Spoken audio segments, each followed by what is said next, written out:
the most compassionate. But may the blessings of God be upon you all, ladies and gentlemen, distinguished gathering, dear attendees, and all those who are following us on the social media. May the blessings of God be upon you all.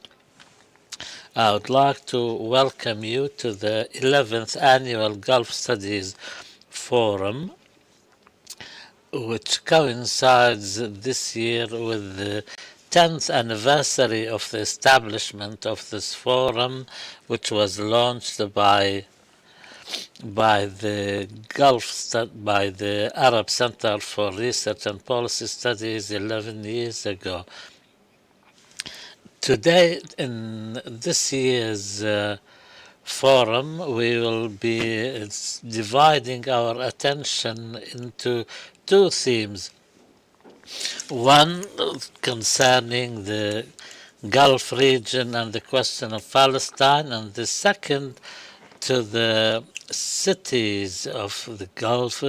And please allow me first of all to welcome Mr. Abdulaziz bin Al-Khulaifi, Minister of State, and His Excellency needs no introductions. His bio is very rich indeed. Dr. Al-Khulaifi was appointed Minister of State by Amiri Decree number 5 in the year 2023, and he was charged with the task of mediation and dispute settlement. Prior to that, he was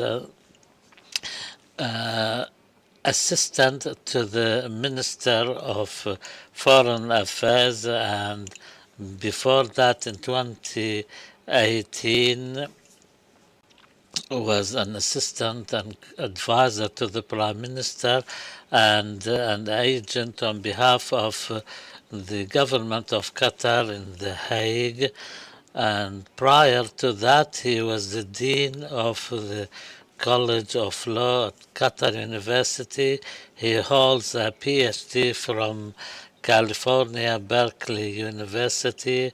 He has a number of publications to his name. Dr. Al-Khulaifi is a member of a number of committees, including the Board of Directors of Qatar Foundation and Qatar Financial Market Center and Qatar's Interfaith Committee and the Permanent Committee for the Legislative Affairs, which is attached to the Office of the Prime Minister.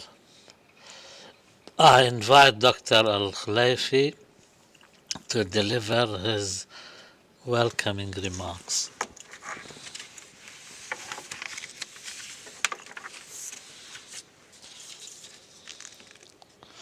In the name of God, the most merciful, the most compassionate, may all praise be to Allah, the Lord of the universe.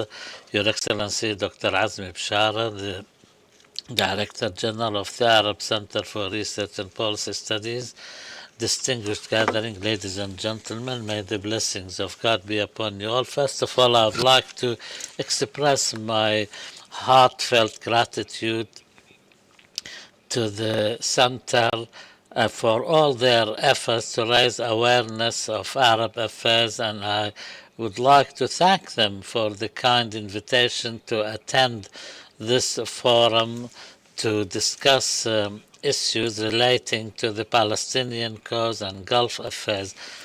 The Palestinian cause will always be at the center of the interest of Arab states and Arab and Islamic states, and I'm sure the Arab states will do their utmost to support the Palestinian people and express solidarity with them facing the Israeli occupation, which threatens the very existence and the rights of the Palestinian people.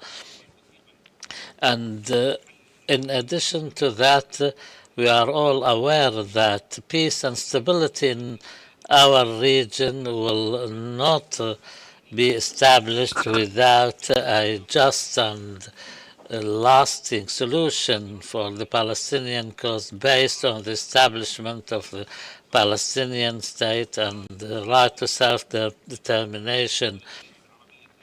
The GCC, on its part, has always been active in this regard, and this brings into my mind that the Zionist colonial settlist movement and the occupation of Palestine goes against the trend of history, and the steadfastness and the perseverance of the Palestinian people secured the continuation of their struggle. Ultimately, there is no other solution but the empowerment and the establishment of a Palestinian state on the borders of 1967. The relationship between the GCC and the Palestinian cause is not new. This has been there right from the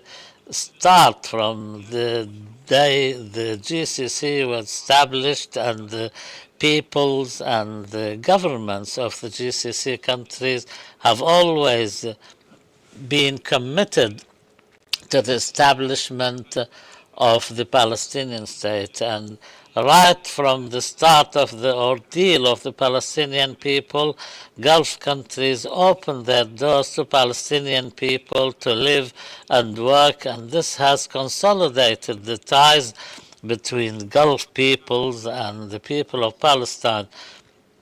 Palestinians were our teachers, doctors, engineers, and they left their mark on our Renaissance in addition to the human ties, and they become brothers and sisters who shared in our journey for development. And the Arabic poem says that people may introduce themselves to you, but the best ones and the most faithful are the ones who are introduced by calamities and their solidarity with you. The war on Gaza has resulted in an unprecedented genocide which spread to the West Bank and Lebanon. This aggression by Israel has gone beyond all the warnings by the international community against a wider conflict which can engulf the entire region as a result of this perpetuating struggle and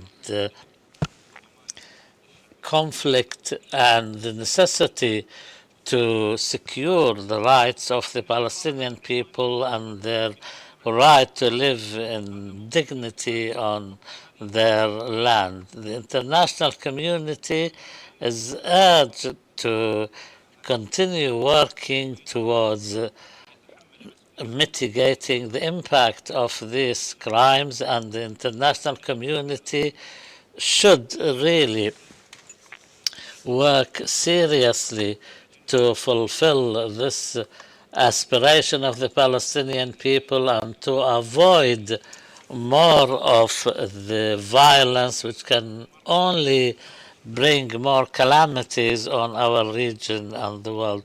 Ladies and gentlemen, every time we speak about the suffering of the Palestinian people, we see that the Israeli crimes and crimes of genocide continue.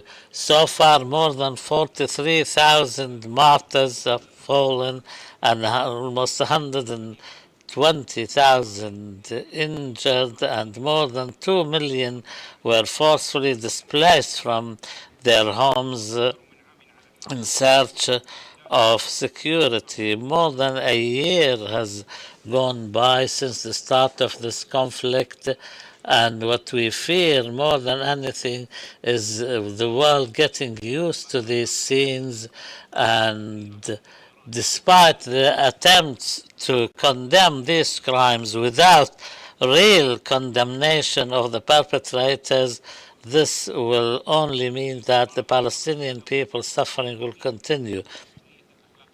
This continued reality makes it incumbent upon all of us to raise our voices high and to work relentlessly to show the world that the Palestinian people deserve to live in peace and dignity. The state of Qatar has played an important role in mediation based on the principles of justice, fairness, and respecting international law, and mediating between the warring parties and parties in conflict, and pay enough attention to the matter until a solution is reached based on these principles. The state of Qatar is steadfast in supporting the rights of Palestinian people and their right to self-determination, and we will not cease our efforts until the Palestinian people achieve their rights. Our efforts last November resulted in a temporary ceasefire and the release of 240 Palestinian prisoners and more than 100 Israeli captives. And we have also contributed to the treatment of the wounded and ill people of Gaza, and we shall continue exerting our efforts until we reach a permanent ceasefire and to reach a just solution based on international law and the Arab Peace Initiative and the establishment of a Palestinian state with East Jerusalem being its capital. To achieve that, the occupation and illegal settlement on occupied Arab land should cease, and to stop any efforts which can undermine the establishment of a Palestinian state. A solution based on the principles of our religion and traditions, that the state of Qatar bases its foreign policy on to protect the rights of the oppressed and the weak, and emanating from Article 7 of the permanent constitution of the state of Qatar, which encourages the state of Qatar to work to solve solutions and mediate and settle disputes through mediation and dialogue, and also maintain a balanced relationship with all parties concerned and on the principle of non-interference and in collaboration with all peace-loving nations. Ladies and gentlemen, we are faced with a historic moment which requires us all to revisit and rethink our ways of thinking, and based on this, the ministerial committee, which was established by the Arab and Islamic Conference, and this committee has made many visits to different capitals in a move to support the efforts to gain recognition of the state of Palestine and to collaborate and coordinate with international organizations to raise awareness of the suffering of the Palestinian people. Ladies and gentlemen, major changes in the history of mankind start with a small spark. The spark of the 7th of October and the war of genocide that Israel has waged on Gaza has exposed the real intentions of the occupiers. Now the world is faced with a test. Should you as a world stand with the principles that you have always called for, or stand idly and just watch what is happening. The pressures by the peoples and the civil society organizations, and after months of suffering, the world is gradually moving away from double standards, and international treaties have been activated to put an end to the war of genocide on Gaza and to have some sort of an accountability against those who perpetrated these crimes, and to search for a solution which can bring peace to the Middle East, which cannot be any other than giving the Palestinian people the right to self-determination. Ladies and gentlemen, the war on Gaza has expressed that the will of peoples is a decisive factor, and the people who insist on establishing the principles of justice can change the course of history. And this war has proven that popular solidarity can be stronger than any army, and the will of people can impose their will on the rules of international relations. Then the might of right becomes the norm, and not the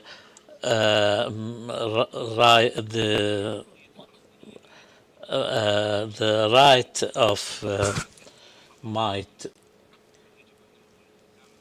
Our commitment towards establishing peace and stability should be based on a long-term strategy, and this means for all of us to work to help the Palestinian people to establish their state, starting with diplomatic and political help, and providing the Palestinian people with economic aid, and to invest in the health and education of the Palestinian people, because this can only enhance the possibility of peace. And the Arab poet says that benevolence is when you give most to others for the sake of all others. We, on our part, will continue our work to put an end to armed conflicts and to secure a peaceful and dignified life for all our peoples, in reflection of our beliefs and commitments to the principles of peace and stability. I wish you success in your deliberations, and hope that you will come up with the kind of recommendations that can contribute to the peace and security and help the Palestinian people to achieve their right to self-determination. May the blessings of God be upon you all. We thank His Excellency Dr. Mohammed bin Abdulaziz Al-Khulaifi. Ladies and gentlemen,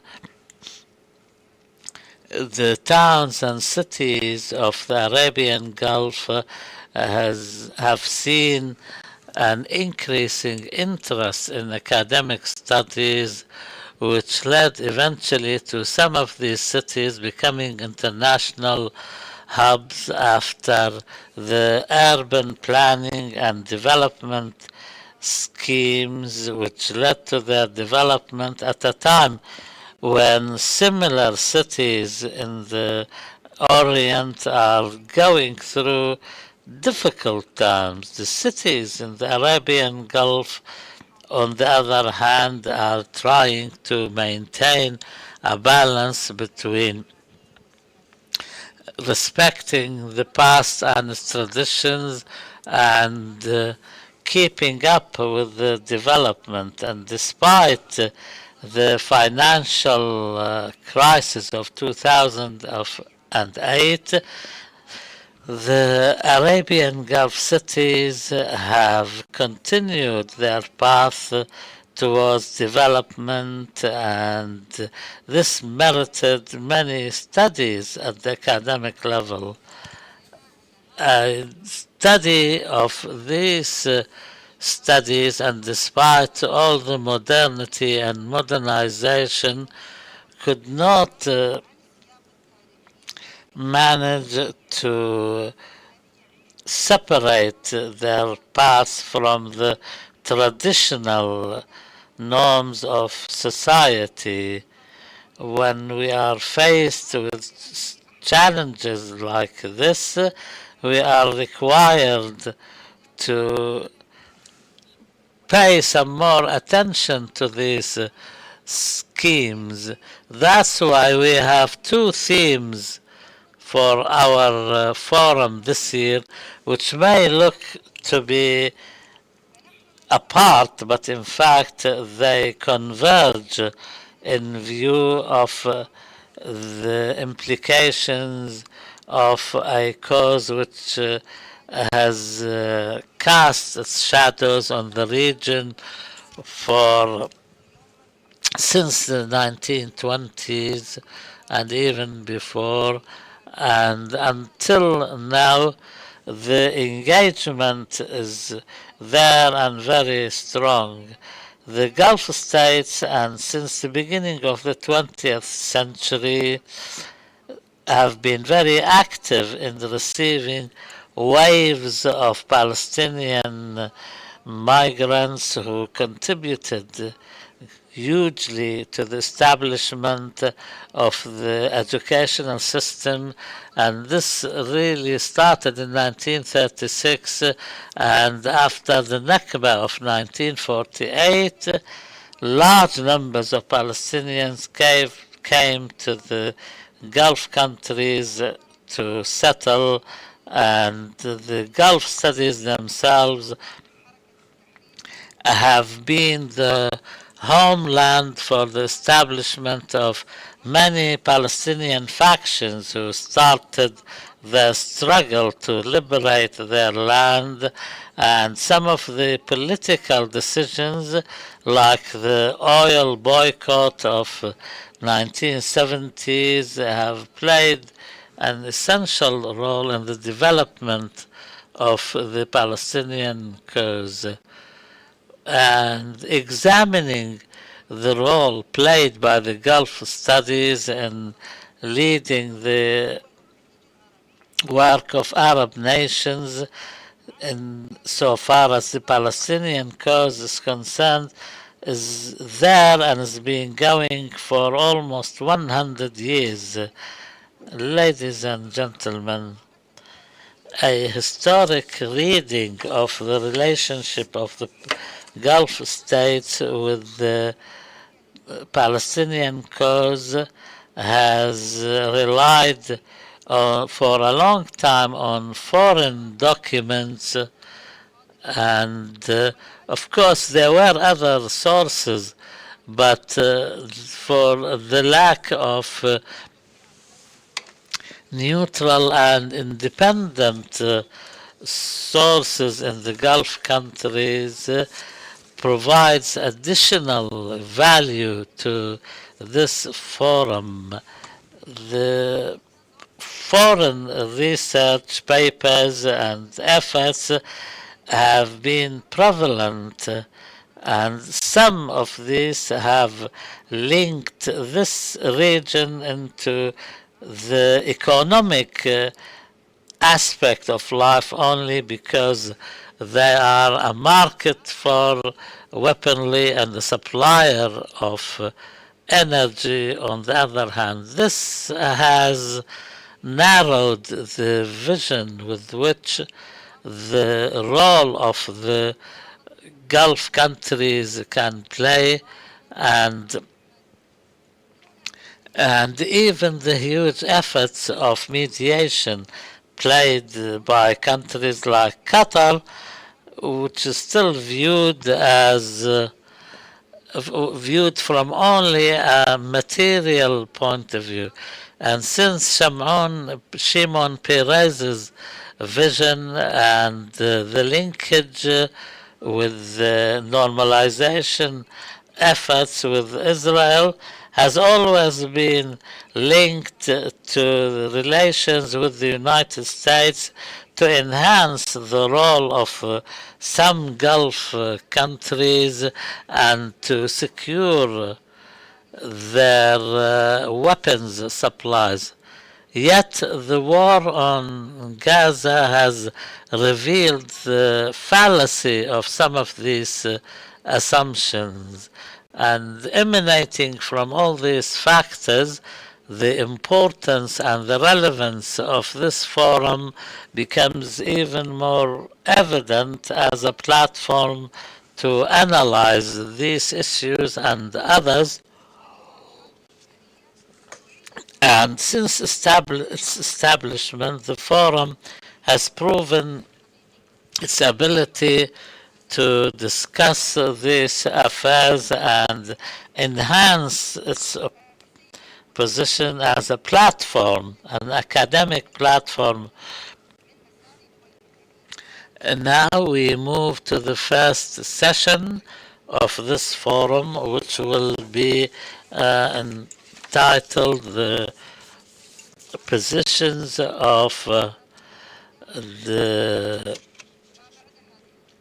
GCC countries towards the Palestinian cause. I invite Dr. Ghanem and Najjar to moderate this session.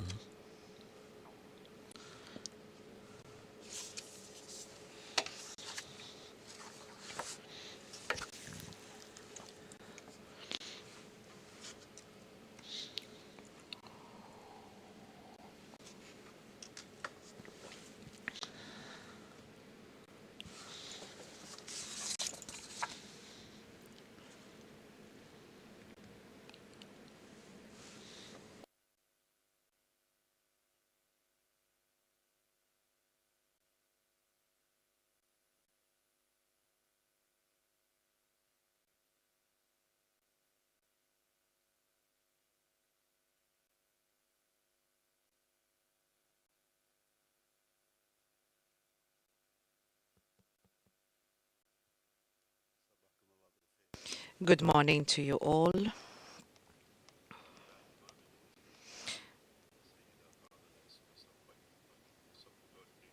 So I clapped when my name was mentioned, so why not? So let me, first of all, since I am a member or part of the Arab Center, I was reminded that we are celebrating the 10th anniversary of the Arab Center for Research and Policy Studies. We've gone through many, many difficult challenges within the GCC, and despite all that, the forum was able to continue with the help of God Almighty. It is much better, much stronger, and this is due to the continuing and ongoing management of the Arab Center for Research and Policy Studies.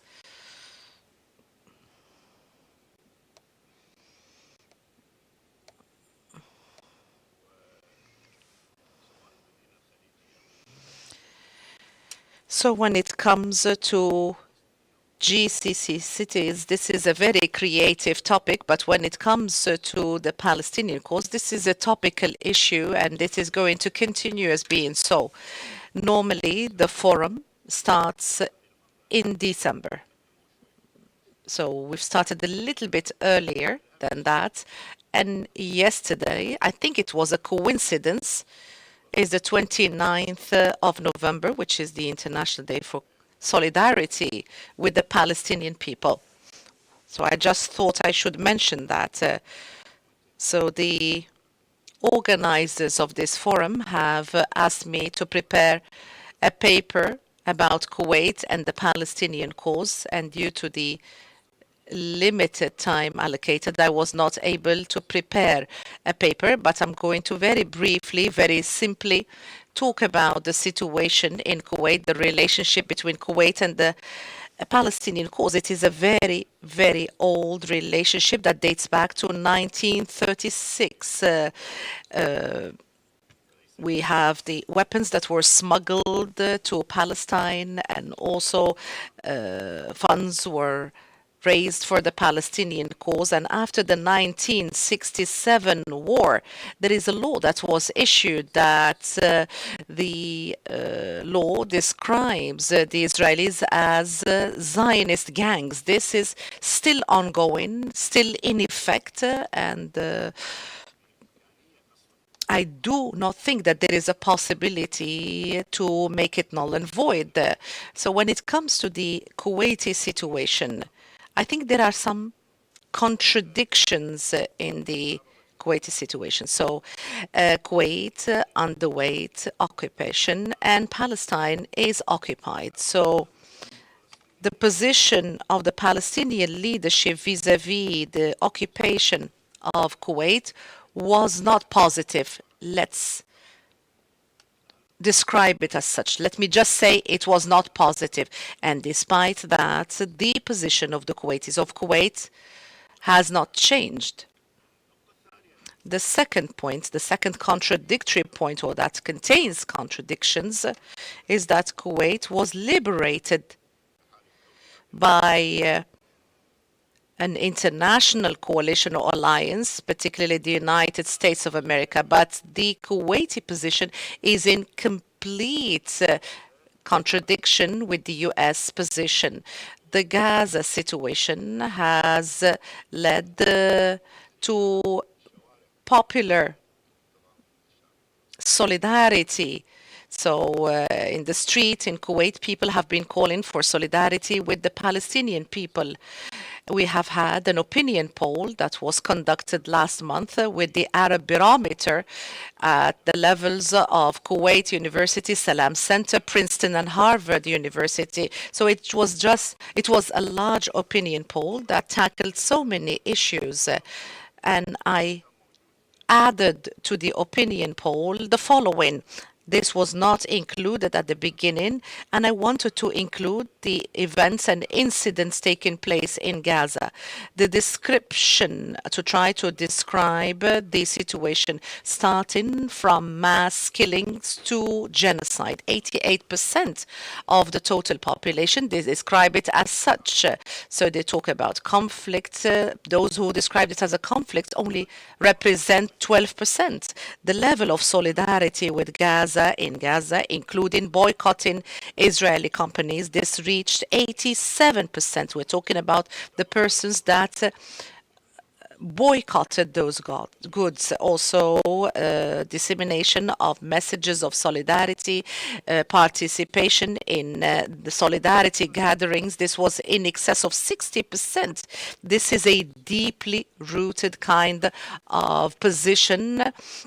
It needs to be explained, of course, but this should be carried out by academics. But this is not the topic of our discussion today.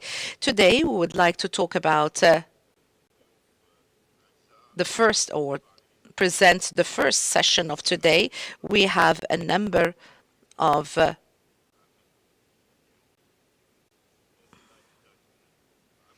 panelists who do not need any introduction. We'd like to talk and start with Dr. Abdulaziz.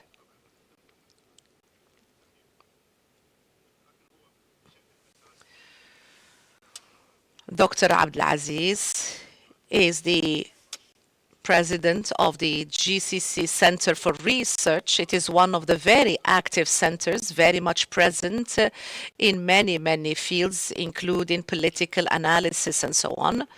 And he continues in such efforts, and your opinions and analyses are very important. I'm going to give you the floor to start the intervention, not because of the age, not because of you're next to me, sitting on my right-hand side. So Dr. Abdulaziz bin Uthman bin Saqr, you have 15 minutes in the name of God, the most compassionate, the most merciful. May the peace and blessings of God be upon his prophet and his companions and followers.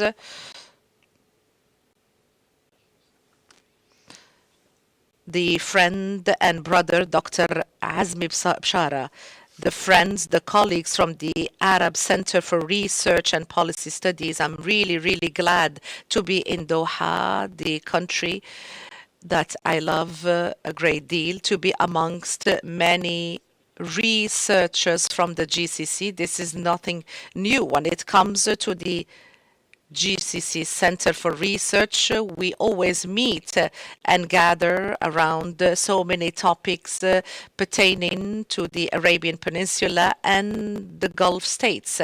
So I would like to thank you very much for hosting us, for the kind invitation. I would like to talk about the position of Kingdom of Saudi Arabia vis-à-vis the Palestinian cause. And I try to summarize this position in 10 points. So in actual fact, the constants of the Saudi Arabian position vis-à-vis the Palestinian cause, these positions have not changed since 1948, when the Israeli entity was announced as a state that was established, and after the illegal migration that took place, and also the meeting between King Abdulaziz bin Abdurrahman with the American President Roosevelt in 1945 on board USS ship. So this position remained a constant position till date. The Saudi Arabian position was in keeping and harmonious to the Arab position.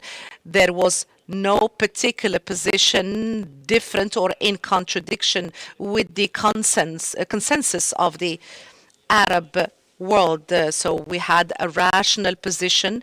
This rational position was supported, and of course it confronted any extremist waves that the enemies of the Palestinian cause benefited from. This had led but to more and more hardships and defeats. Kingdom of Saudi Arabia is the cradle of the Islamic religion and also the custodian of the two shrines. It did not ignore its leadership role regionally and also in the Arab world in order to support the right of self-determination for the Palestinian people. And at the end, I would like to talk about the right of self-determination. It did not hesitate to use the weapon of oil effectively. And this weapon was very, very effective, and this was at the expense of its own interests. The Saudi Arabian position understood the developments in the region, the position of Egypt, and the official recognition of the existence of the Israeli state, and also the normalization of relations between some countries. And Saudi Arabia has proven that it was able to adopt one of the bases of its policies, to adopt a number of principles which is based on the following. So this recognition should be linked to the existence and the establishment of the Palestinian state. The demand to establish a Palestinian state, independent state on the borders of 1967 in the Gaza Strip and the West Bank, and Eastern Jerusalem would be the capital for the Palestinian states. This is one of the parameters that have been established by the Saudi Arabian state based on the peace initiative that was announced by King Fahd in August 1981, and it was adopted in the 12th summit that was hosted in Fez in 1982, and that underlines the right of the Palestinian people to establish their independent state on territories that have been occupied by Israel in 1967. And it underlined also the right of the Palestinian Palestinian people, and also we have another initiative that was adopted in the Arab Summit in 2002, and that underlined that just peace is a strategic option. That is why the constant position of Saudi Arabia has not changed in the last 43 years, being so resolute when it comes to the constants and self-determination for the Palestinian people, and also to enter into a peace agreement between the Palestinians and Israel, and also to achieve safety and security for all countries of the region, and also to establish relations based on this comprehensive peace framework. So we do not differentiate between what is happening in Gaza and the remaining occupied territories of Palestine.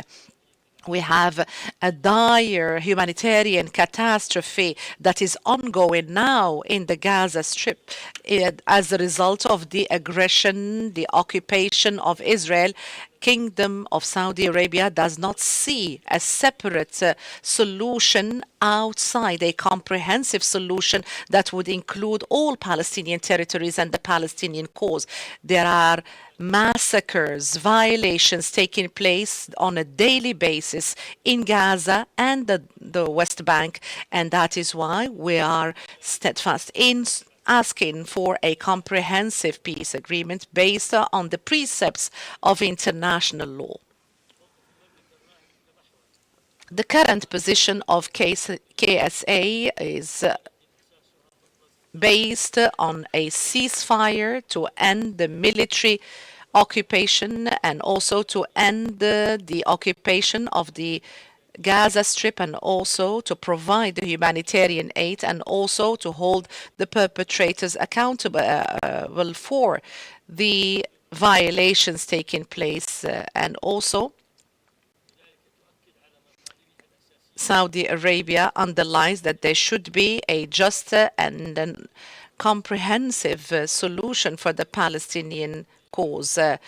The Crown Prince, on behalf of King Salman bin Abdulaziz, in the opening of the 9th edition of the Shura Council on the 18th of September 2024, His Highness underlined the Saudi Arabian position vis-à-vis the Palestinian cause, and he said Saudi Arabia is not going to stop its effort until a Palestinian state is established and the West Jerusalem is going to be its capital, and no diplomatic relations are going to take place with Israel unless this precondition is met to establish the state. This is a condition that should be met for normalization of relations to happen between Saudi Arabia and Israel. The state should be on the borders of 1967, and East Jerusalem should be the capital of Palestine, and there should be no political or border concessions with regard to the borders, with regard to Palestine. So also, the Crown Prince reiterated and said, we underline the importance of continuing efforts in order to establish the Palestinian state with East Jerusalem as its capital. The Crown Prince talked about the central position of the Palestinian cause when it comes to the policies of Saudi Arabia. So on the sideline of the investment initiative, the foreign minister said the normalization of relations with Israel is not in the foreseen future unless a Palestinian state is established, and also to set this pathway in isolation of both the Israeli and the U.S. pathways. He said that the establishment of the Palestinian state is not subject to whether Israel accepts that or not. And he said that the resolutions by the United Nations that had led to the establishment of the Israeli state aim to establish a Palestinian state as well. That is why it is incumbent on us to make this a reality. we have to register the developments that have been achieved by the Saudi Arabian diplomacy when it comes to the support of the Palestinian cause, and this was manifested in the initiative to have the two-state solution in cooperation with Norway and the EU. And also we have the Arab Islamic Summit that was hosted in November 2024 that tackled the repercussions of what has happened, and it called for the mobilization for the efforts and also support of the cause, and also the support for the Palestinian state to join as a member of the United Nations, and also to adopt clear terminology that would explain and describe the acts carried out by Israel, and also it was also subjected to rebukes by the Crown Prince, who for the first time used the term genocide, and he talked about the priority of the Palestinian cause in the policies of Saudi Arabia. The constants and policies have not changed. The Gaza crisis had deepened the position of Saudi Arabia, has reinforced the demands made by Saudi Arabia that evolve around the rights of the Palestinian people, the establishment of an independent, sovereign state, a viable state that could be established on the border of 1967. So these are the most important 10 points that I tried to summarize as a researcher interested in this cause. There is a diagram that we have prepared. I'm going to share it with my colleagues in the center. This is from the 7th of October 2023 until 2024. These are the sacrifices that have been made by the Palestinian people. This is a quantitative kind of study that tries to shine light on those sacrifices that have been made. We have translated this diagram into English and we have distributed it. There is another point that I would like to talk about. Woodrow Wilson in 1918, on the 7th of September, he talked about 14 points. The most important points for me were self-determination. Self-determination at the time, perhaps, was against the British and the French expansion in the colonies. In order to alleviate this expansion, this is the same rights that Israel used in 1948. And my question is to Dr. Azmi Bshara, who adopts this idea. Now we have 7 million Palestinians who are in occupied territories. If you go to the same principle, which is self-determination, and if we try to have a referendum when it comes to the right for self-determination, perhaps the result is what we wish for, undoubtedly. But I would like to go back that Algeria has used self-determination, and also Bahrain also has used self-determination and for the exit of the Iranians. And many countries have used the right for self-determination. And this happened through the United Nations. So the question that should be posed here, perhaps you are much more knowledgeable than me. If this happens, perhaps this would lead to the two-state solution, because we're using international law, we're using the same tool that was used by Israel, and we're using the legislation that was established by the Americans, who have used 42 vetoes against the Palestinian cause. Unfortunately, I said that Israel was going to change its position in 3 situations. The first situation, if there is internal pressure, and this pressure was not to the level that would lead to any impact, or perhaps to have great level of killing.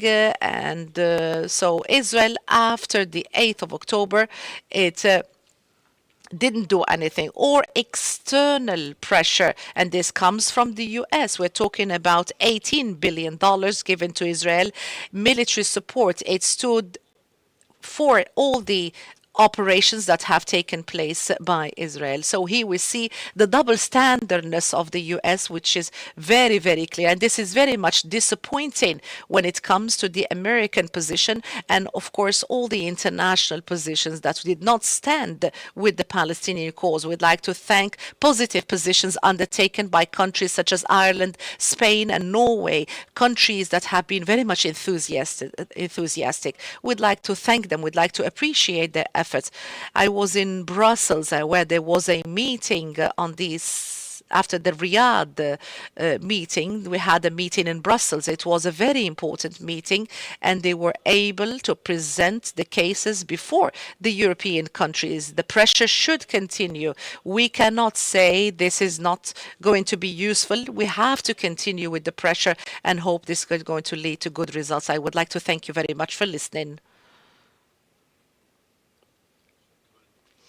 Thank you very much, Dr. Abdulaziz. Thank you for abiding by the time allocated. And now we'd like to give the floor to Dr. Abdullah Al-Ghilani, who is an academic and interested in strategic matters. He is interested in political intellect, political Islam, and policy of the U.S., foreign policy and strategic matters, and so on and so forth, as it is included in his bio. Dr. Abdullah Al-Ghilani, you have 15 minutes. May the blessings of God be upon you all. In the name of God, the most merciful, the most compassionate, may the blessings of Allah be upon you all. I'll try to be brief and will skip the historical developments and how the Gulf states' positions have been vis-à-vis the Palestinian cause. This is known to you, and I'll move directly into the current situation. Now, I think we are all in agreement, probably, that the GCC bloc is the only bloc which is still cohesive and able to act as one bloc in the Arab world. The rest of the parts of the Arab world, all the blocs, have either completely collapsed or are unable to exercise the kind of impact and influence to impact the many crises that the Arab world is going through. The GCC is still acting as one bloc from the point of view of a political, economic, and public relations point of view. But is this potential being utilized really to create the kind of undesired impact, and therefore the GCC as a bloc is active enough? In my estimation, the answer is no. There is a potential, yes, but this potential is not leveraged as it should be towards the Palestinian cause.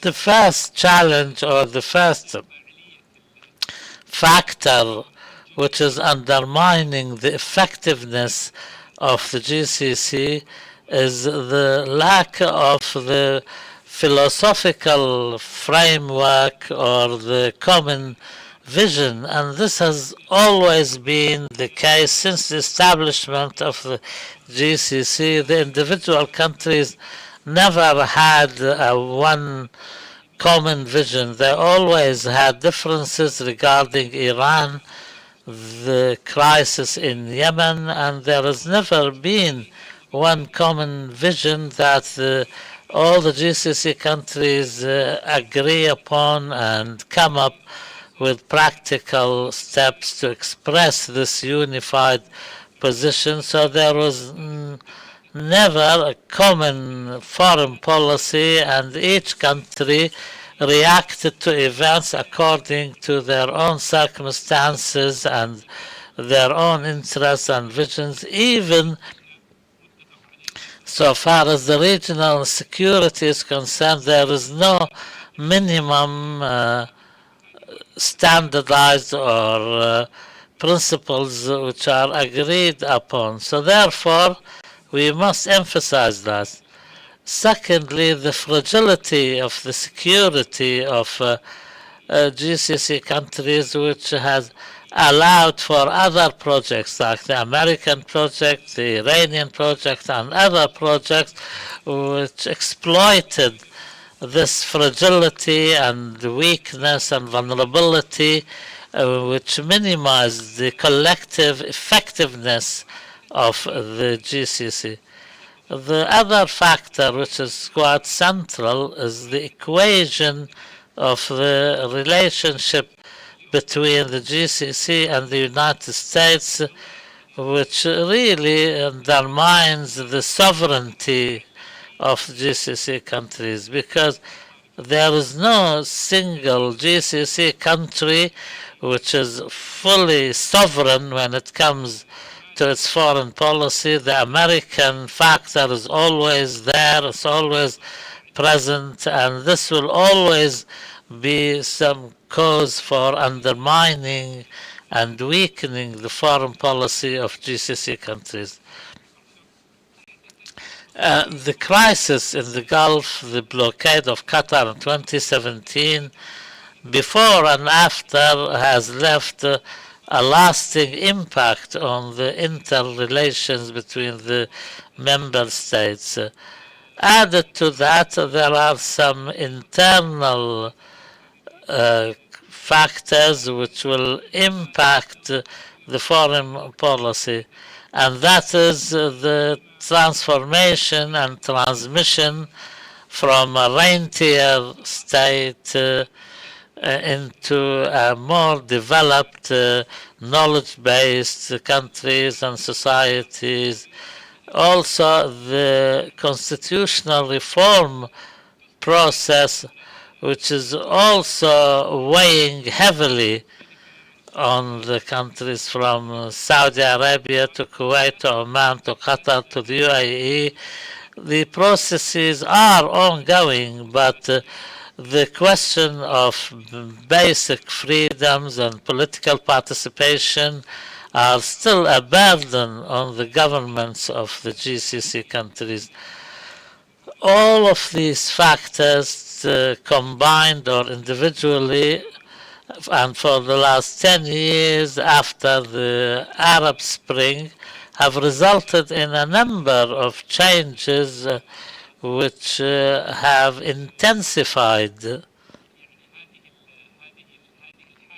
this situation, and which makes the GCC countries lack in initiative.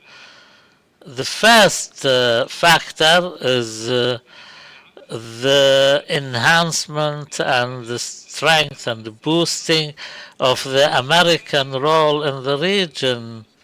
It seems that the United States decided to put an end to the Palestinian cause and go ahead with the normalization process, and the GCC countries have reacted differently. Some have capitulated and gave in, others have resisted a little bit, but American pressure and the increase in this American pressure is a new given in the situation in the aftermath of the Arab Spring.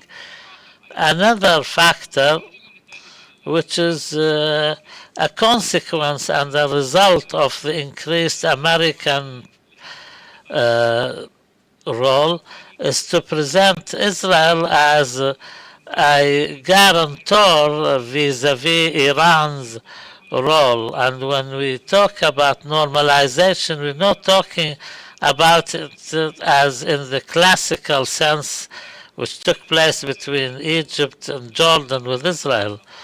Now Israel is presented as the guarantor of the security of the region and the political system in the region, and therefore the normalization process should be expedited.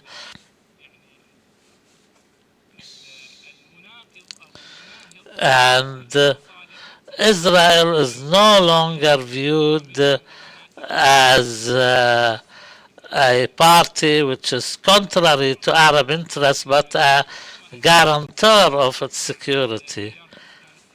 Another factor that is the increase in the animosity towards the Islamic trend, Islamist trend.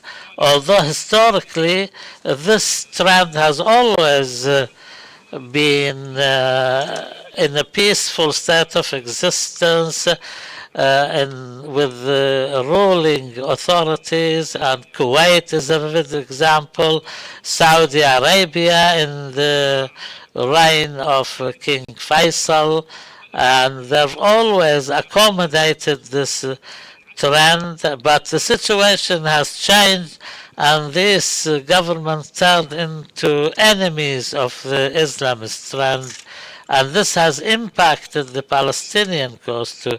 These changes, which took place in the last 10 years, have been manifesting themselves in three paths. One, the unconditional normalization. This is the path taken by Bahrain and the UAE. And I again say that normalization is not meant to be in the classical sense of having diplomatic relations, exchanging ambassadors.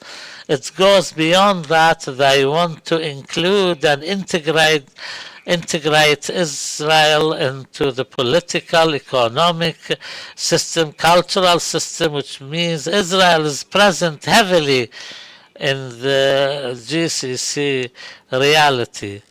The other factor is the Saudi position. I'm not sure, is Saudi Arabia now insisting on Israel accepting the principle of the two states so that Saudi Arabia will go ahead with its normalization, or will Saudi Arabia wait until Israel really establishes in reality the two-state solution and the Palestinian state? Will they accept a mere declaration by Israel, or will they insist on the practical application of that? Oman has ignored the question of normalization and focuses on the two-state solution, or at least not to focus on normalization, although there are hints and indications here and there which are not confirmed that would show that these countries are not that far away from the path of normalization. Maybe they are like Riyadh, make it a condition to establish the Palestinian state and restore the rights of the Palestinian people. This is, in a nutshell, a summary of the political and practical positions of the GCC countries vis-à-vis the Palestinian cause, which reflect their convictions by and large. Now the question is, can the Gulf countries collectively or individually to have positions which are more clear, more present, more effective? I say yes, but despite the differences, maybe Qatar is the most active because of its hosting Hamas's political bureau and the diplomatic and mediation role it plays. It's much closer to the crisis in Gaza, but for the rest of the Gulf countries, their positions are much less than what is expected. I'm talking about political, economic, and ethical considerations, and the collective position is a lot less than what it has been expected or desired. So finally, what is required from the strategic thinking of Gulf countries? I think there is some sort of wishful thinking in the decision-making circles when the things are not considered as they should be strategically, and more or less the way of thinking is wishful thinking based on emotions rather than facts and realities.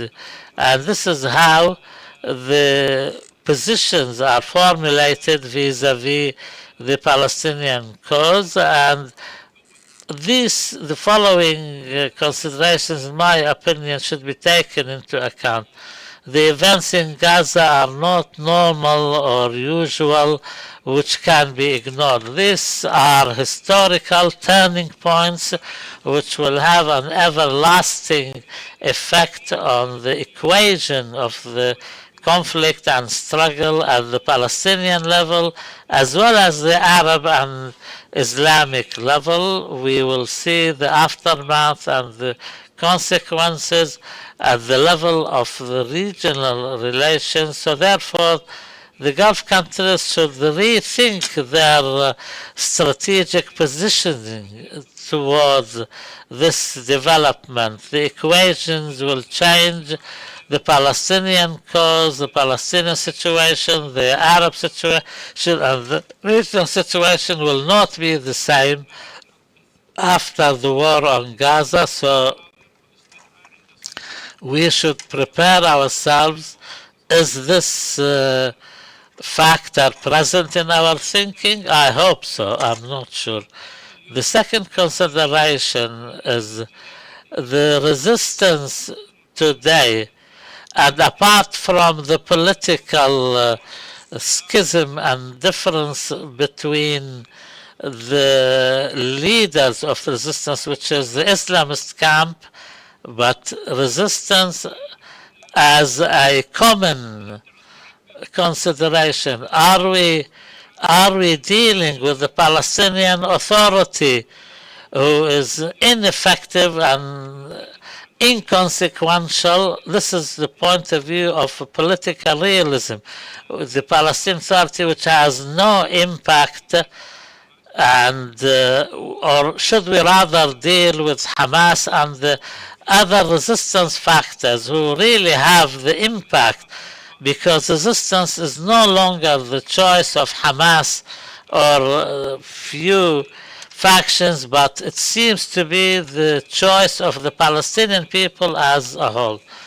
Also, Israel, I'm not talking here about victory or defeat, who will come up victorious or defeated in this war, but I say for sure Israel will be exhausted strategically. Maybe for the first time in its history it will come out fatigued and exhausted, with its ethical image shaken. Even inside Israel there is no longer the same cohesion that we have come to know. And also the perception that Israel can be a guarantor of security in the region should be rethought again. Fourthly, there is a popular position in the Gulf countries which are strongly in solidarity with the Palestinian people, so political systems should take that into consideration.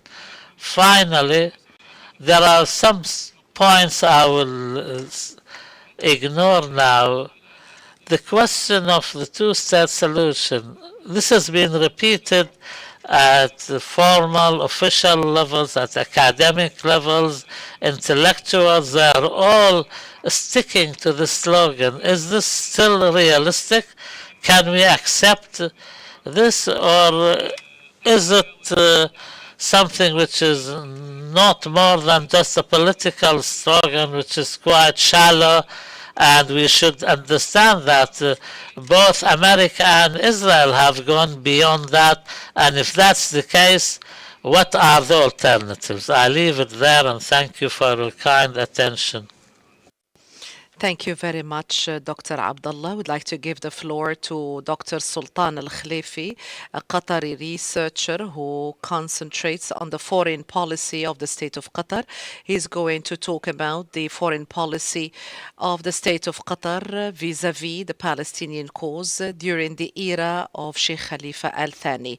In the name of God, the most compassionate, the most merciful, may the peace of Allah be upon his Prophet and his companions. Distinguished guests, ladies and gentlemen, I would like to thank the Arab Center for the hosting of this very important event, which is very useful in the Arab region and the GCC region.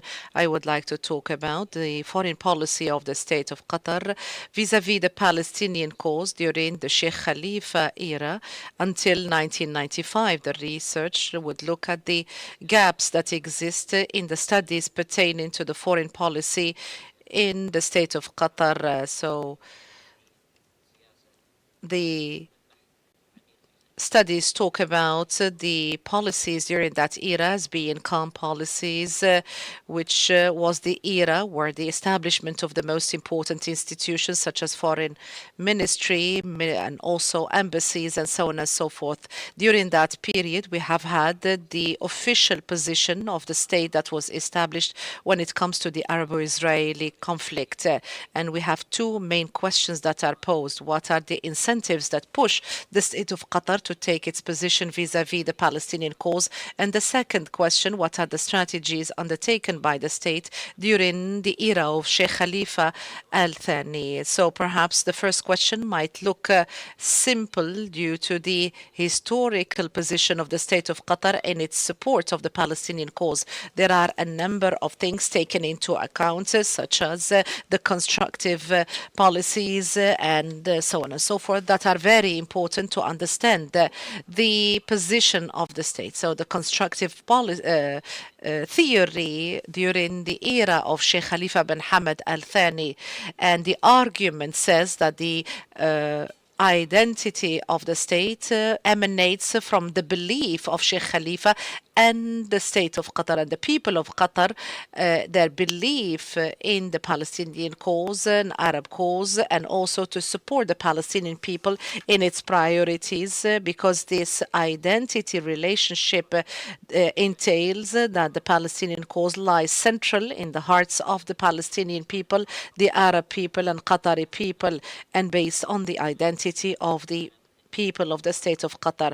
So this is a methodology that tries to look into the foreign policy of the state of Qatar. The research tools enable us to delineate a deep study of the situation and to get to know many other phenomena that existed in the foreign policy that would not be able if we look at quantitative studies or comparative studies. So we base that on the documents of the foreign ministry, and also when it comes to the British archives, the new real liberalism and new realism theories were not able to foresee the end of the Cold War.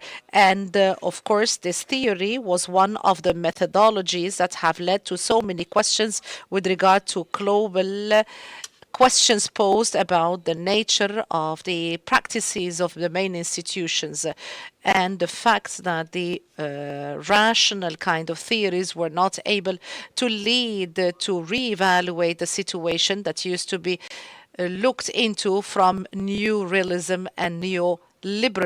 That is why these ideas have become of an exceptional importance.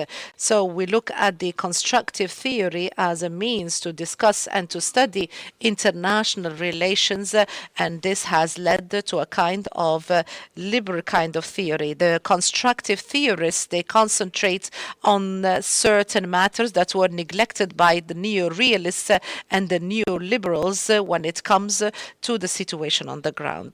And that is why Adler sees that constructive theory is the view that says that it is the means by which the material world is formed and that is impacted as a result of this mutual interaction between the dynamisms of the material world. And the constructive theories look at identity as an important component when it comes to local and international contexts. And he says that identity plays three kinds kind of roles. It would tell others who you are, and it would tell you who the others are. And it shines lights on identity based on the social context. And Alexander Wink says that identity as one of the means of incentive and behavior. Identity emanates from the actor being aware of his acts and also to describe the acts of others. Within this framework, we talk about state identity in the analysis of the foreign policy of the state of Qatar vis-à-vis the Palestinian cause when it comes to its essence, its values, and it develops in a way that is similar to the identity of individuals in their interaction with other entities. And we have to differentiate between the national identity and the Ummah identity in order to be very meticulous with the analysis. When we talk about an Ummah, it is a number of individuals who would like to have a kind of a historical homeland that share a number of traits that differentiate them from other groups. And to follow underlines that national identities would look into a number of racial components such as the attire, values, and common policies. And this is the state that is used in the description of the state that are attributed to the state and not the elite, and it guides the foreign policy of the state. And we can base identities based on principles decided upon by the decision makers, and also to decide upon the Palestinian cause and the conflict with Israel during the era of Sheikh Khalifa. This was a pivotal era in order to establish the position of the state of Qatar vis-à-vis the Palestinian cause, and that was continued by His Highness Sheikh Hamad bin Khalifa and Sheikh Tamim bin Hamad bin Khalifa. And during the era of Sheikh Khalifa's reign, there has been a great deal of support, and this reflects the deeply rooted support by the Arab nation and also the support of the Palestinian cause, giving financial aid to the PLO and also a platform for the Palestinian community inside the state of Qatar.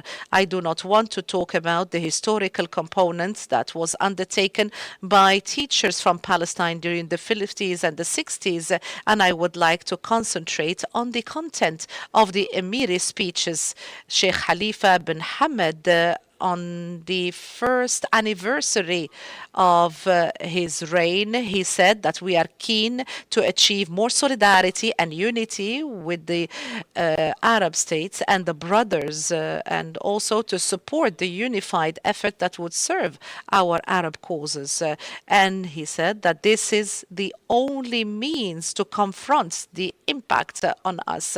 And if unification of ranks is the only means, then achieving such an objective entails that we should unify our efforts and concert all the ranks amongst us.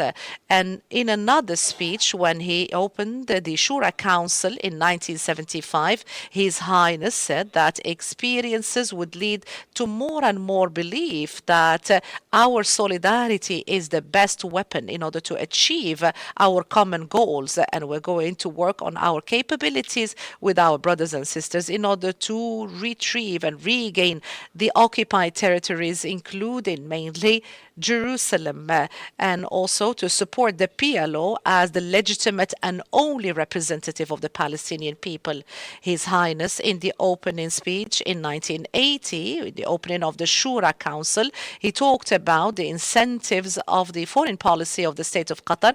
He said that we are part and parcel of the Arab nation, and this entails that we should give all possible support to all Arab causes and also to support the victory of our nations and also to work on our central position and cause, which is the Palestinian cause. With regard to the documents from the British archive, and this was, I was able to reach such archive through the Ministry of Foreign Affairs. We apologize, we cannot hear what the speaker is saying.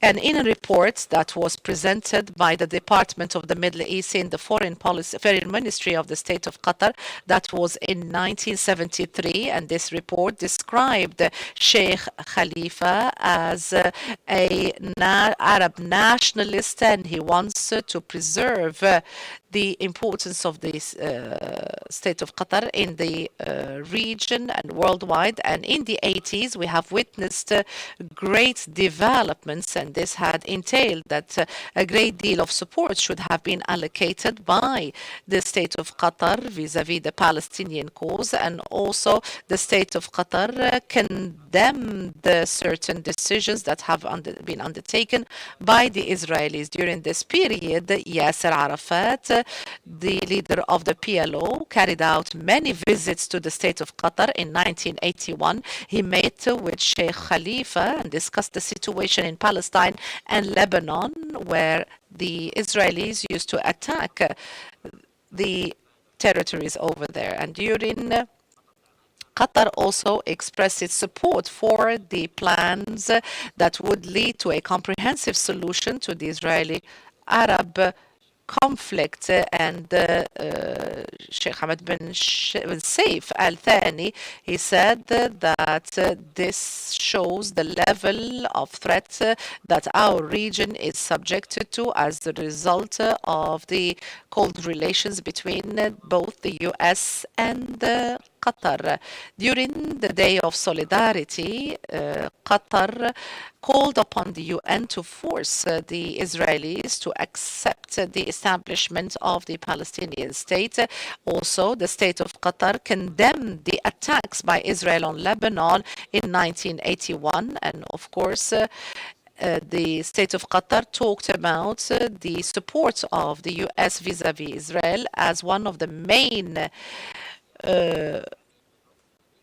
components that led to such kind of attacks. And also the foreign minister of the state of Qatar had summoned the ambassador of the US to the state of Qatar. And when it comes to the invasion of Lebanon, the state of Qatar condemned this invasion, and the Emir summoned the ambassadors of the UK, Germany, France, and urged them to end the invasion. And of course, the state of Qatar has called the Security Council to impose deterrent sanctions on Israel. In 1985, the PLO confronted many challenges and also attempts to have alternatives.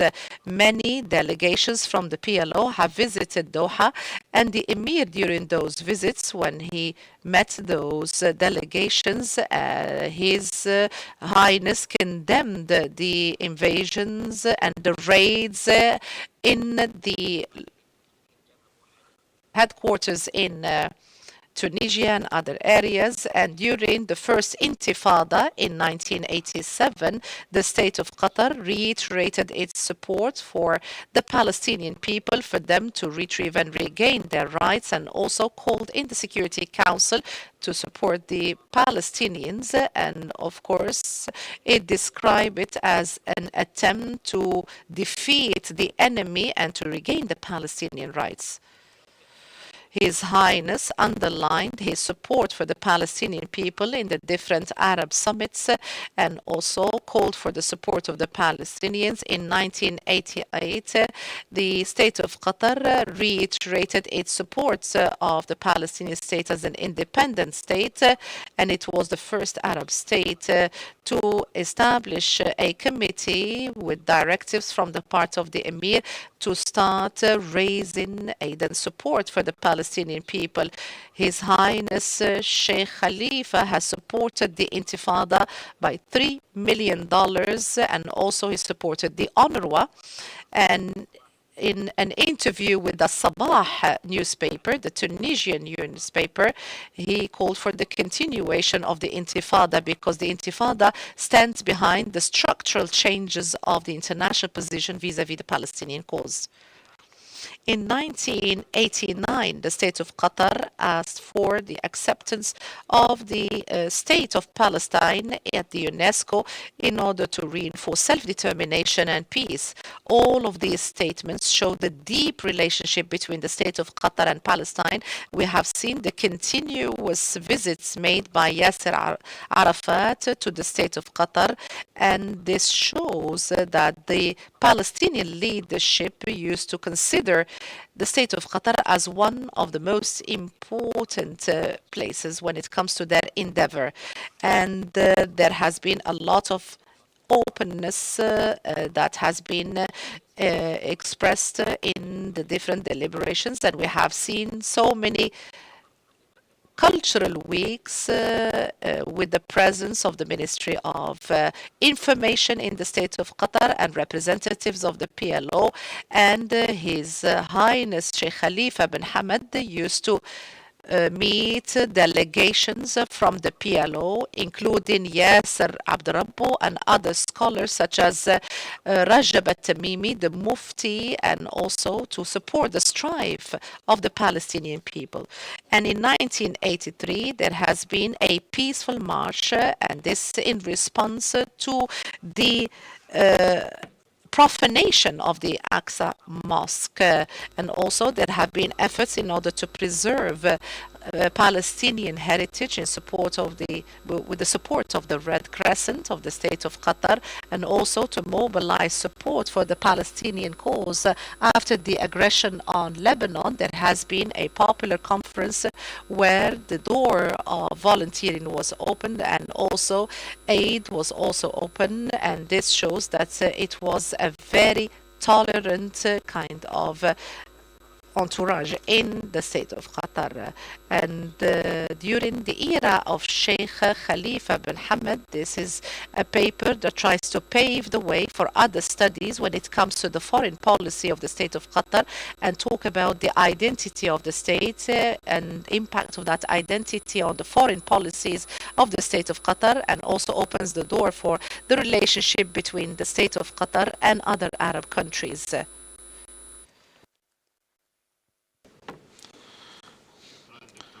Thank you, Dr. Sultan. Now we open the floor for your questions. Many people are raising their hands.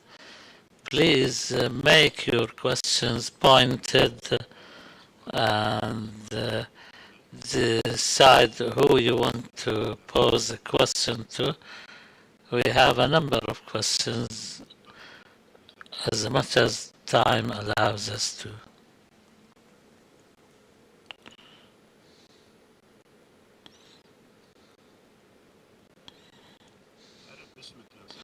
Please state your name and affiliation. In the name of God, my name is Fawaz Al-Nimr. First, we like to thank the panelists. My question to Mr. Gailani. Undoubtedly, the recent agreement ceasefire in Lebanon, in my opinion, has consolidated the Iranian role in the region. Does this mean that the pivotal role of Israel after the war in Gaza ends will be consolidated too, or what will happen?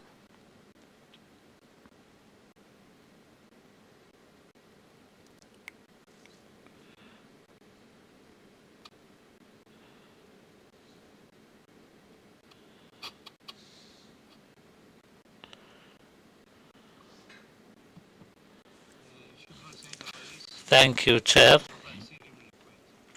Abdurrahman Asir from Kuwait. First of all, I would like to congratulate our brothers in the Arab Center on the occasion of the 10th anniversary of this forum, and thank you, Dr. Azmi, and all the unknown soldiers, but don't forget to invite us for the 20th anniversary.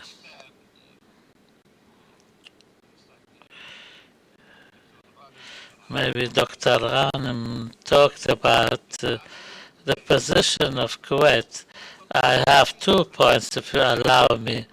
First of all, the impact of the first 4 teachers in 1936 maybe is the equivalent of 400 teachers nowadays. And secondly, why the Kuwaiti people still supported the Palestinian people despite the position of the Palestinian leadership, because the Kuwaiti people felt the impact of occupation, which was by an Arab country.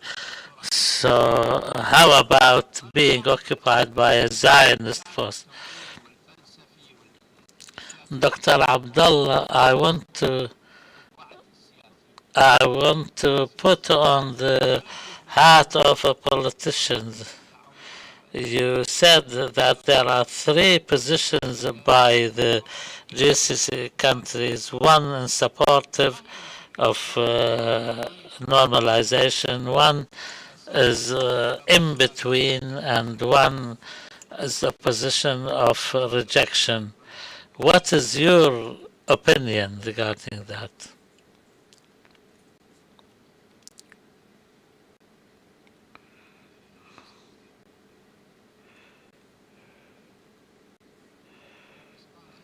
Good morning to you all. I want to thank all the panelists.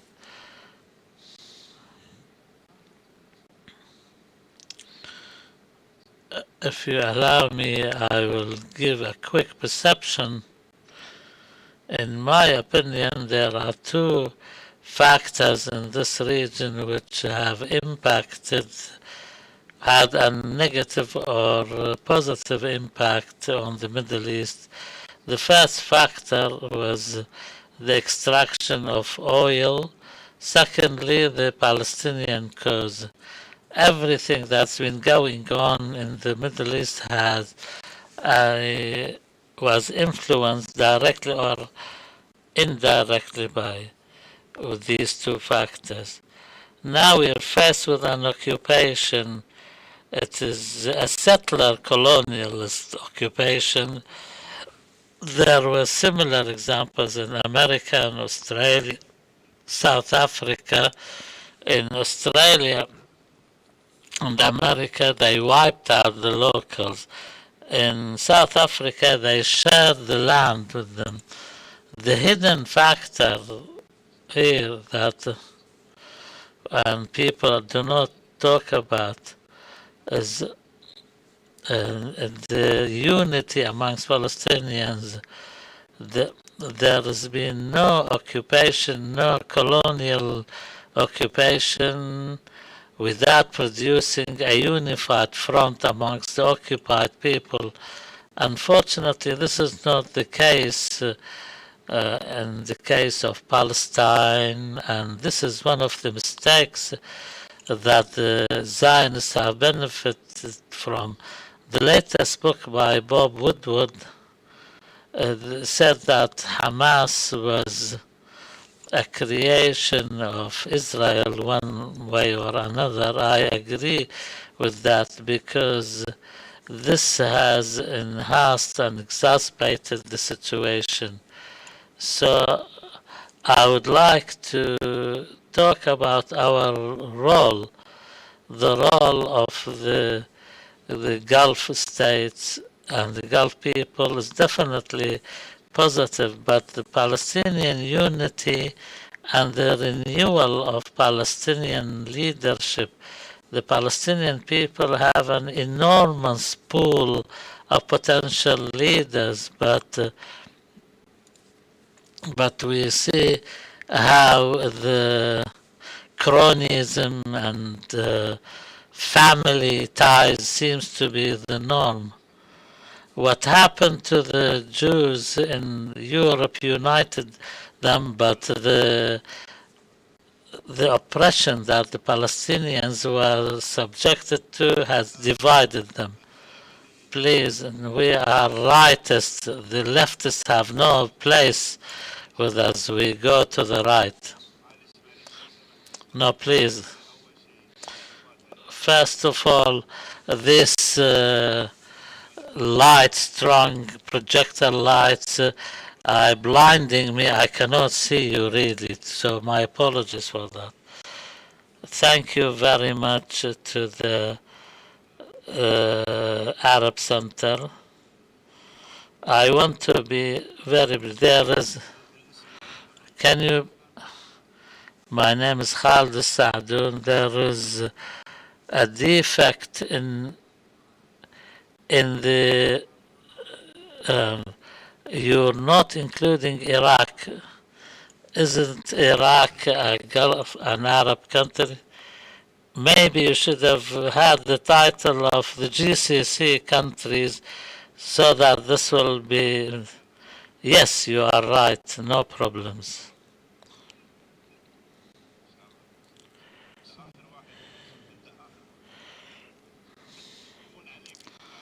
We will leave you to the last. Majid Turkey. First, we must congratulate the Center for the 10th anniversary, and I think the preparation has been going on for months. Even in the last forum, we had the same problem. I suggested a session for emergencies, and despite my appreciation of all the papers, we should not confine ourselves to the events and the impact of the media. I did not hear any of the speakers mention Lebanon and what has been happening in Syria in the last few days. We must discuss this from the point of view of the changing Israeli situation. The only change here, the variant, is the Israeli changes outside the geography of Palestine. I hope my colleagues will remember this. Briefly, please. We must recall this to be able to better understand. Mansour, okay. Do not complain, we are giving you the right to ask a question. Thank you to the panelists and the chair. I first of all would like to give a brief an introduction. Now we are living with the consequences of a genocide, a genocidal war in Gaza and Lebanon. So we should not, we should be speaking as elites who lead the way to enlighten people and humanity in general, Arabs or non-Arabs, that is. And in view of the colonialist settlers project in Palestine is not confined to Palestine. You all know that Israel as a major regional power and in cahoots with the American aid and support, and they want the entire region.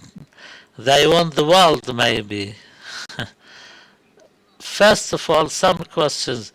What is the nature of the struggle against the Zionist project?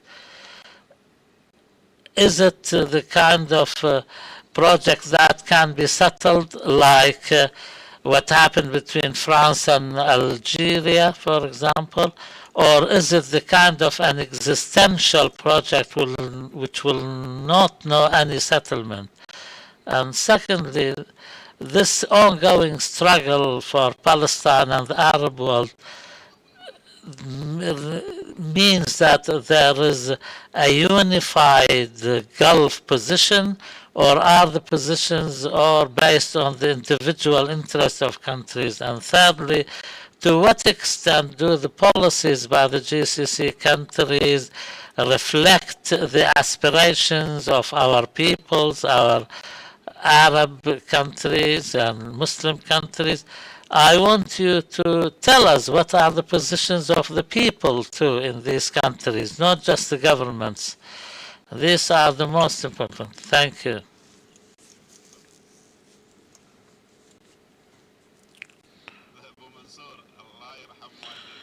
Mansour, please. Good morning. My name is Isra Saleh.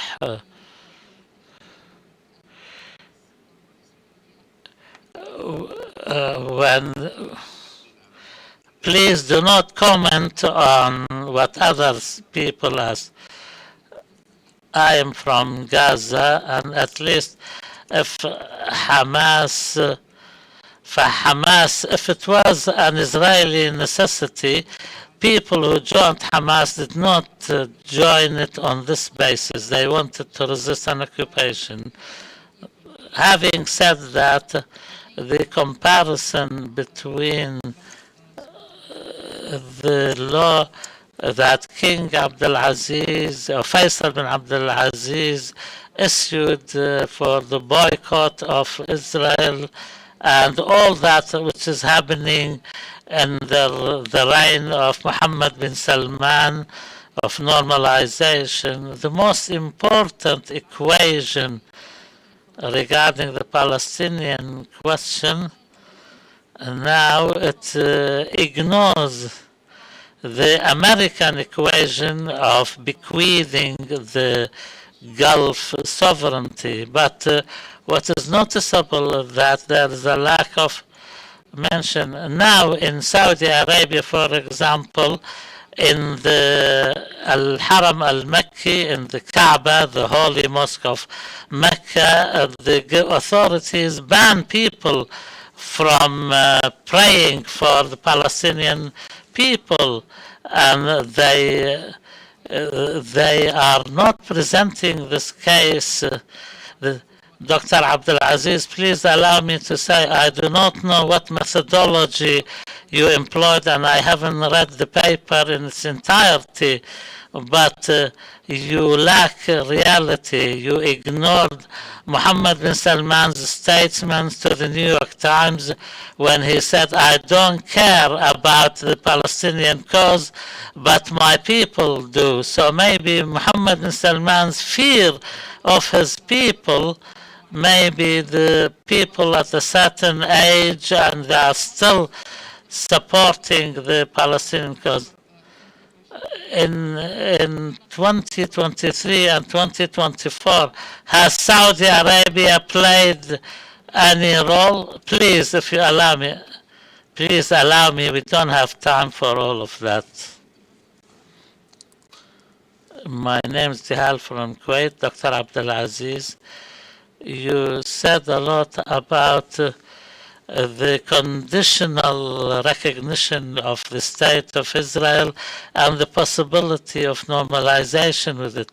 When we talk about Israel as a state requires borders, and Israel's borders are not known. Nobody knows that. How can we recognize an entity which has no borders?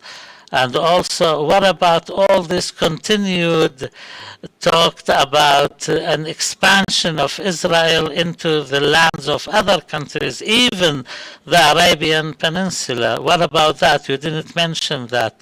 You talked about many points, but there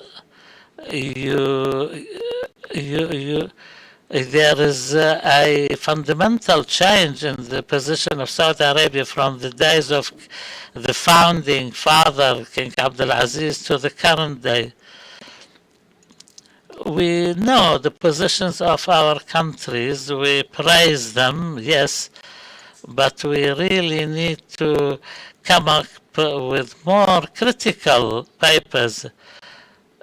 We notice as researchers in Kuwait, for example, we know that the popular voice is quite loud, but in the rest of the Gulf countries, is that allowed? I think they more or less are gagging the mouths of their population. The left, The left, you're talking about being a left, belonging to the left in this day and age? At the end of Dr. Abdullah's paper, talked about the two-state solution. Is it a possibility? The Kingdom of Saudi Arabia insists on the two-state solution. So now we are faced with two choices, either to end the Palestinian cause and the Arab cause on the one hand, or be insisting on an idealist position and not achieving anything. I like Dr. Azmi, Dr. Ghanim, and the Arab Center. And so far as the terminology is used, it's become very easy for us to say normalization, normalization. We should say peace agreement. Are we, when we say normalization, it's like we are accepting the idea, and our children who are 15 or 18 years of age, now they are still young, they hear about the word normalization, so they say, why not? Peace agreements are agreements between governments. Normalization is between people. We still have a state of animosity with Israel. When peace agreements were signed between Egypt and Israel, Jordan and Israel, they did that first. Then they started talking about normalization. Normalization is between people. Dr. Dhafar, please. Thank you, Abu Sagar. My comment on Dr. Abdullah al-Ghailani, we still are talking the language of defeatists. There is one unified vision which is published, and Dr. Abu Sagar will hold a conference in 2 months' time. It's not true what they say about GCC not having a common vision. This is not true. Assalamu alaikum. Your name, please. Yasser Sa'aduddin. Regarding Bob Woodward's book, he talked about what goes on closed doors. We'll not talk about that. Now there is a popular perception that the Arab regimes, the former regimes, are the biggest supporters of Israel. We grew up hearing that we will never normalize. Now we say we'll normalize if. So how am I supposed to believe that? Now Israel is engaged in a genocide. Netanyahu talks about the Torah, the Bible, and they talk about changing the entire Middle East. Isn't any talk of normalizations an insult to us, to our principles, to our traditions, to our religion? Please, we want to give some time to the panelists to comment. My question to Dr. Abdullah al-Ghailani. Now that there is a new world order which is being formulated, and the United States has lost its ethical and legal responsibility in the world, isn't it about time that the Gulf countries should start having new alliances and get rid of American hegemony?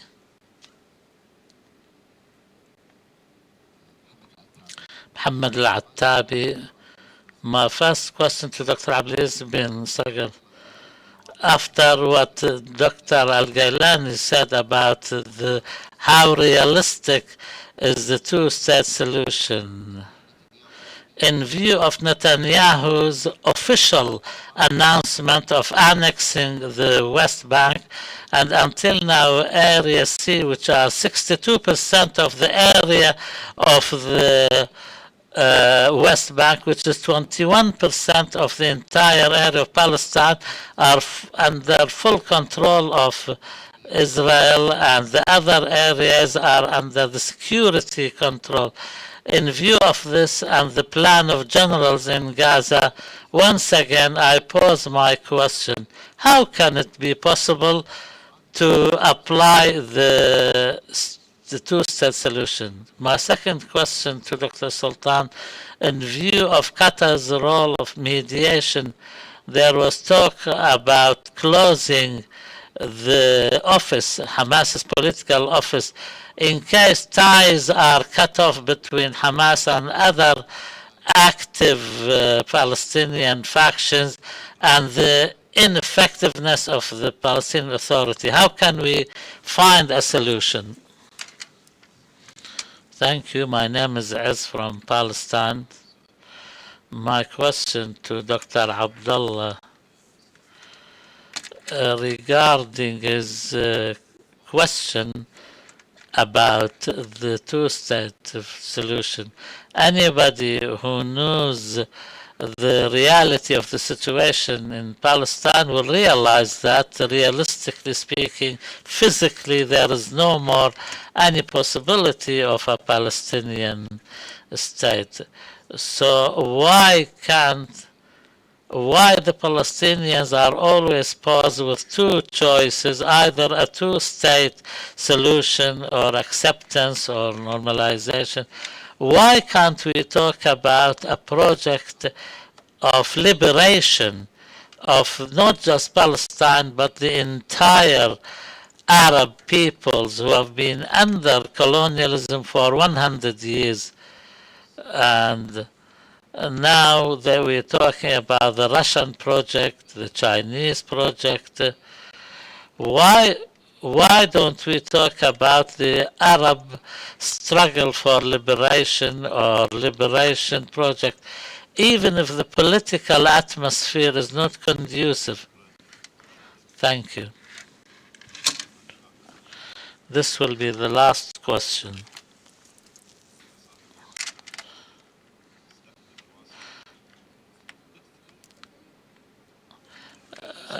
Please, your name? Yasmin Al-Masri. I have a comment that Dr. Abdullah said that resistance reflects the mood of the Palestinian people. I think this is true when it applies to the wider concept, but if it's not true if it only referred to what happened on the 7th of October. Dr. Abdul Wahab. Just one simple point regarding definitions like normalization or peace agreements. I think the two are not incompatible. If there are two warring factions and you make an agreement with one side, then that means you're at war with the other. Now we give the floor to the panelists, and thankfully we gave equal opportunity to the right, left, and the center, with enthusiasm or lack of it. And the word Hamas in Arabic can mean enthusiasm, not the political faction. Maybe 2 minutes, not more, please, so that we can finish on time.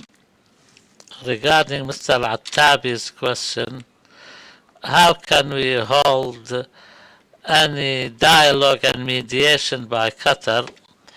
In my personal opinion, I think Qatar is still longing to play an active role in providing solutions to support the unification in 2006 and 2012. Qatar played a mediating role. Even in 2015, the Qatari role is present.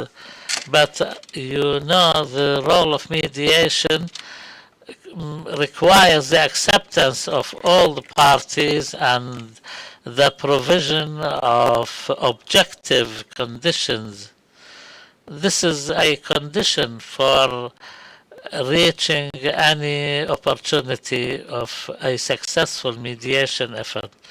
Dr. Abdulaziz, thank you very much for all your questions. I think they need much longer time than what I have, but specifically, I am of the opinion that there is some sort of a convergence, although there are discrepancies when it comes to the interests of each country, but in the organization for the Islamic cooperation, which is made up of over 50 countries, maybe half of them have relations with Israel. This is the sovereign right of each country. We all agree on rejecting the occupation. In this session, we did not talk about the role of Iran, whether positively or negatively. Has the Palestinian people benefited from the Iranian support? Has the Hezbollah benefited from Iran's support? We did not talk about that. This is another subject, but I want to say that despite some discrepancies for reasons due to the national interests, and this is within the sovereign rights, but by and large we are in agreement. We do not have any strong political relations with Israel or economic relations with Israel. We try to apply pressure through the countries which support Israel, like the European Union, to recognize the Palestinian Authority. This is the beginning of a change. And what happened at the level of the ICC, the United States welcomed the court decision against Bashir and Putin, but strongly objected against the decision against Netanyahu and his former defense minister. Quicker, the question about linking the Lebanese track with the Palestinian track, can we see an Israeli hegemony after the war in Gaza? This depends on the outcome of the war. Will Israel be able to dismantle the opposition, the resistance? The indications so far say no to that. As for the recent agreement with Lebanon, I don't think it represents an Israeli victory. Israel was forced to accept it, although we must remember that the war aims on Lebanon are different than that of Gaza. As for resisting the American pressures and the question how we can get rid of the American hegemony, to be realistic, we cannot get rid of the American influence and American presence and the independence of Gulf countries' foreign policies and positions, but we can mitigate these pressures through three tracks. First, to agree on internal security arrangements between the GCC countries. Now, the GCC countries rely almost completely on American protection. Secondly, to find regional security plans. And also, secondly, to deal with Iran. Iran is no longer in a position to be expansionist as it was in the 1980s. Now maybe it's the right time to rethink relations with Iran and also achieve some conditions in favor of the Gulf countries. and also to have some real political reforms inside GCC countries which can help resist American. Also, we must support the choice of the Palestinian people. I'm still insisting that resistance is the choice of the Palestinian people. If there is proof that there is an alternative, then so be it. As for the two-state solution, I don't think this is possible now. It's not applicable now unless we move from the phase of American and Israeli hegemony into a phase where Israel is weaker than what it is now. Then we can maybe force it to accept a truce and not a final solution. And I think the GCC countries, despite the ideological differences with Hamas and other resistance factions, should go closer to them. And finally, what Dr. Dhafar has said, he is insisting that there is a common vision for the GCC. Where is this vision when it comes to relations with Iran? Where is this common vision when it comes to Yemen? Where is this common vision when it comes to Palestinian cause? There is almost complete lack of common vision vis-a-vis all these cases. Thank you very much. What is good about this session is everybody is happy. This is a difficult thing to achieve. So thank God. Thank you. This is a plenary section. Now we will be divided into two tracks in Auditorium 2 and meeting